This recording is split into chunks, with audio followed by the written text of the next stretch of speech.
మాది యాచారం మండల్ మాల్ గ్రామం. అయితే కాంగ్రెస్ ప్రభుత్వం మాకు మోసం చేస్తుంది సార్. పింఛన్ ఇస్తానని మోసం ఓట్లు వేయించుకురు, మమ్మల్ని కేర్ చేస్తలేరు. దానికోసం మేము మీటింగ్కి వచ్చినాము. పింఛన్ ఇస్తే బాగుంటుంది. మొత్తం పక్క రాష్ట్రంలో చంద్రబాబు గెలిచిన పరిస్థితి మొత్తం మంచానికి పరిమిత అయిన వాళ్ళకు 15,000 పింఛన్ ఇస్తుండు. ఈ రేవంత్ రెడ్డి ఇస్తలేడు. వికలాంగులకు 6,000 పింఛన్ ఇస్తుండు పక్క రాష్ట్రంలో. మాకు ఇక రేవంత్ రెడ్డి ఇస్తే బాగుంటుంది. ఎందుకంటే మేము కూడా చాలా ఇబ్బందులు ఉన్నారు. ఇక ఈమె అయితే ఇక రేవంత్ రెడ్డి పింఛన్ ఇవ్వాలని మీటింగ్కి వచ్చింది కాబట్టి ఇవ్వాలని కోరుతున్నాం. 6,000 చెప్పేదే కానీ ఇష్టం అయితే లేదు. ఎప్పుడు చూసినా ఇస్తాం కానీ చెప్పాం కానీ రేవంత్ రెడ్డి అయితే స్పందన అయితే లేదు. ఇస్తే బాగుంటుందని రేవంత్ రెడ్డి కోరుతున్నాం. వస్తలేదు. ప్రతి నెల ఒక నెల మొత్తం పోతుంది. 2 నెలలకు ఒకసారి వస్తుంది పింఛన్. కరెక్ట్ లెక్క ఇస్తే 2 నెలలకు ఒకసారి వస్తుంది. ఒక నెల పింఛన్ అంటారు, 2 నెలలకు ఇస్తారు. ఈ రాంగ ఇదే పరిస్థితి అవుతుంది మాకు.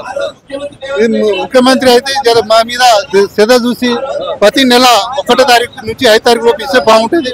పక్క రాష్ట్రంలో చంద్రబాబు కూడా అదే ఫస్ట్ కానీ వాళ్ళకు ఇంటికి పోయి పింఛన్ అందించే జరుగుతుంది. ఈడ కూడా మాకు కూడా అదే కావాలని కోరుతున్నాం. నా పేరు జాంగీర్ బియ్య.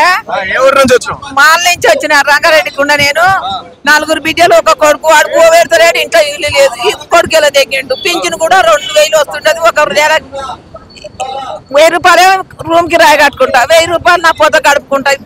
20 పైసలు వేడికిస్తే నా కొడుకు పెట్టిన దాన్ని జ్ఞాపకం చేస్తాం. కొడుక ఓట్లు ఆయనకి వేసి బతికిస్తాము, ఎన్నిపిస్తాము.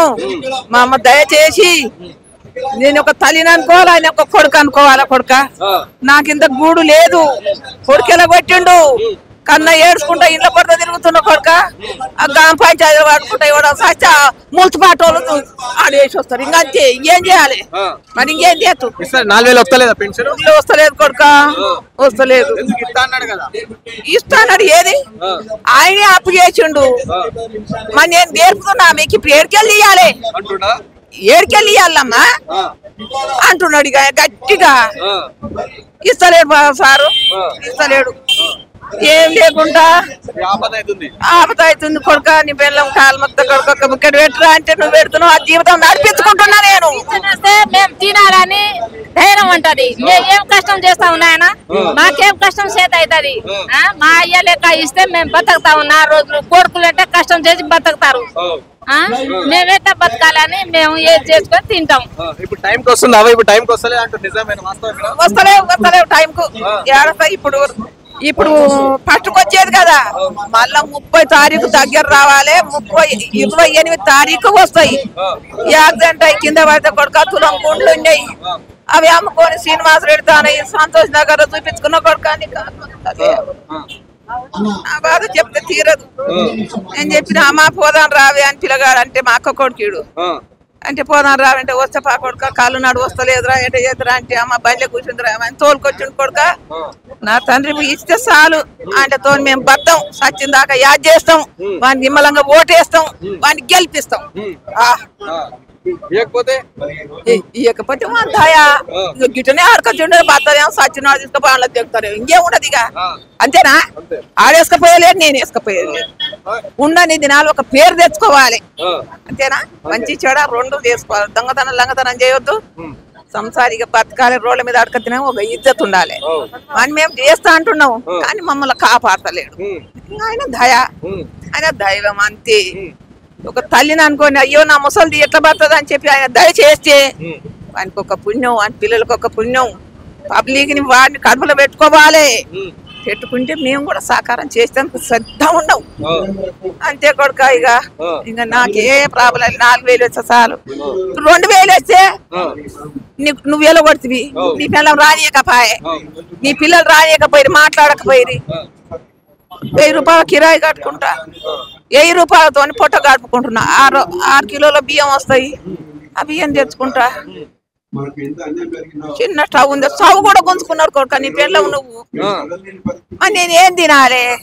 నేను మాల రికార్డు ఉండా. నా మగడు కష్టం చేసిండు, ఉపర్ పని చేసిండు, దొంగతనం చేయలే, లంగతనం చేయలే. మాల్ ప్రపంచం మొత్తం ఇంత పిల్లని అడుగు మైవేలి మేచర్ అంటే నేను ఆ ఊరికి వచ్చి ఎన్నేళ్ళు ఆమరగల్ నుంచి వచ్చి 51 ఏడు నేను వచ్చినాకనే అంత ఇండ్లు కట్టిండు పేరు తెచ్చుకున్నాడు. కానీ ఇప్పుడు నాకు ఈ బాధలు వచ్చినాయి. కొడుకు పెడతలేడు. కొడుకు సర్జరీ అయితే 10 తులాల బంగారం నా మొగడు చేపిస్తే అమ్మి పెట్టినా నా కొడుకుని బతికించుకున్నా.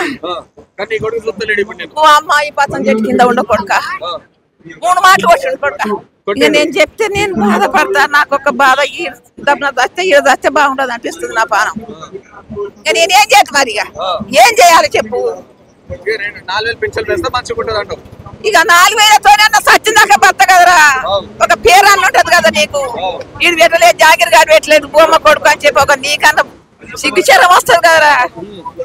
వీళ్ళ నోట్ల మాట ఎవరు కొడుకులు ఆయన కొడుకులకు వచ్చయ్యా కన్న బాధ పడిది బుక్కె తిని సక్కె తిని కారం తిని మీరు నా కొడుకు బతకాలి నా కొడుకు పిల్లలు బతకాలని ఇట్లా ఒడిగట్టుకొని బతికిస్తే కదరా. ఏం పెడతలేడు మరి ఏం చేయాలి. ఏం చెప్పాలి కొడుకు బాధలు నాకు. మరి పటంచేరు మండలం ముత్తంగి గ్రామం సంగారెడ్డి జిల్లా. నా పేరు మహేష్. అయితే వికలాంగులకు పింఛని సరిపోతలేదన్న. పింఛని 6000కి పెరగాలని ఈ ధర్నా మాదంతా ఒక ధర్నా. ఇక కేసీఆర్ ఉన్నప్పుడే పెంచిపోయింది పింఛని. ఇంకా ఈ రేవంత్ రెడ్డి సార్ పెంచలేడు. అయితే మాకు వికలాంగులకు అందరికి సరిపోతలేదు పింఛని. ఇప్పుడు కొంతమందికి అది జ్వరాలు అది అవి ఉంటాయి కదా. ఇక వాళ్ళకి టాబ్లెట్లకు వాటికి ఏం సరిపోతలే పైసలు. రేవంత్ రెడ్డి గారిని మేము ఒకటే కోరుకుంటున్నాం 6000 పింఛన్ పెంచాలి. మళ్ళా మాకు సరిపోయేంత ఏమేమో పనులు ఉన్నాయో వికలాంగులకు అవన్నీ చేయాలని మేము కోరుకుంటున్నాము. డబుల్ బెడ్రూమ్స్ కానీ మళ్ళా ఇంకా అట్లాంటి జాబ్స్ కానీ ఇంకా ఇతర అవకాశాలు ఏమేమైతున్నాయో అవన్నీ కల్పించాలని మేము రేవంత్ రెడ్డి గారిని ఒకటే కోరుకుంటున్నాం సార్. ఇక్కడ అటు ఇటు టైం వస్తుంది పింఛని నెలకైతే వస్తుంది. వస్తలేదు అని చెప్పట్లేదు కానీ టైంకి అందుతలేదు. ఇక నెలాఖీలు ఇస్తుండు. ఇక నెలాఖీలు రా అప్పుడు కేసీఆర్ ఉన్నప్పుడు జర 10 తారీఖు 15 తారీఖులోపు వస్తుండే. ఇప్పుడేమో అట్లా కాదు నెలాఖీలు వస్తుంది. ఇక కొంతమందికి ఇబ్బంది అవుతుంది. ఏమి ఇబ్బందులు అవుతాయి అంటే నెలాఖరికి వస్తున్నాయంటే అట్లా ఇట్లా అవుతున్నాయి కదా. ఏమి ఇబ్బంది అంటే ఏమన్నా టాబ్లెట్లకు కానీ మళ్ళీ కొంతమంది రెంట్కుంటారు కదా ఆ రెంట్ కిరాయి కట్టడానికే కానీ అట్లా ఇబ్బందుల పాలు అవుతారు. అట్లానే ఇబ్బందులు మళ్ళీ టాబ్లెట్లకు కానీ ఏ దానికైనా అవసరాలు ఉంటాయి కదా ఆ అవసరాలకు కూడా ఇబ్బంది అవుతుంది. అట్లా పింఛన్ మాత్రం కరెక్ట్ టైంకి 10 తారీఖులోపు ఇవ్వాలని మేము అదే కోరుకుంటున్నాం సార్. అంతే. నాయకుల దగ్గరకు పోయారంటే మరి పింఛన్ పెంచుతా అన్నారు 6000 పెంచుతా అన్నారు ఇప్పటికి పెంచుతలేరు అని చెప్పేసి వాళ్ళకని చెప్పారు. ఎంతమంది నాయకులు ఇక నాయకులకైతే ఏం చెప్పలేము. మేము అనుకున్నాం ఎప్పుడో ఒకసారి గట్టిగా ధర్నా చేద్దామని అనుకున్నాం. ఈ రోజు మాకు టైం దొరికింది కాబట్టి ఈ రోజు ధర్నా చేస్తున్నాం. అది కూడా ఆ సార్ చెప్తే మేము అందరం వచ్చినాం సార్. ఓ రాష్ట్రం అంతటా ఇక్కడ మన జిల్లాలు ఏవైతే ఉన్నాయో అందరు వచ్చారు. తెలిసిన వాళ్ళందరూ అయితే పక్క వచ్చారు. అట్లా ఇప్పుడు ఈ వీడియో రేవంత్ రెడ్డి చూస్తే ఏం చెప్తావు? రేవంత్ రెడ్డికి ఏం చెప్తావు? ఇక రేవంత్ రెడ్డి సార్కి ఏం చెప్తామంటే మాకు పింఛన్ పెంచాలి. మాకు కరెక్ట్ టైం 10 తారీఖు నుంచి 15 తారీఖు లోపు ఇచ్చేయాలి. ఇంకోటి ఏంటంటే మన డబుల్ బెడ్రూమ్స్ కానీ వికలాంగులకు ఏమేమైతే ఉద్యోగాలు కానీ ఏవైతే ఉన్నాయో ఉపయోగాలు అవన్నీ చేయాలని మేము అంతే కోరుకుంటున్నాం. మాకు అంతే మించి ఏం వద్దు ఇక అంతే. గవర్నమెంట్ దవాఖానలో పోతారు మంచిగా చూస్తారు. ఆడాలి కూడా ఆడకూడదు ఇబ్బంది గోళీలకి నాని ఉన్నాయి టైం. ఇక నేనైతే ఎప్పుడు పోలేను సార్. హాస్పిటల్కి అయితే నేనైతే పోలేను. ఎట్లుంటుందో మనకు కూడా తెలియదు. నేను పోలేను.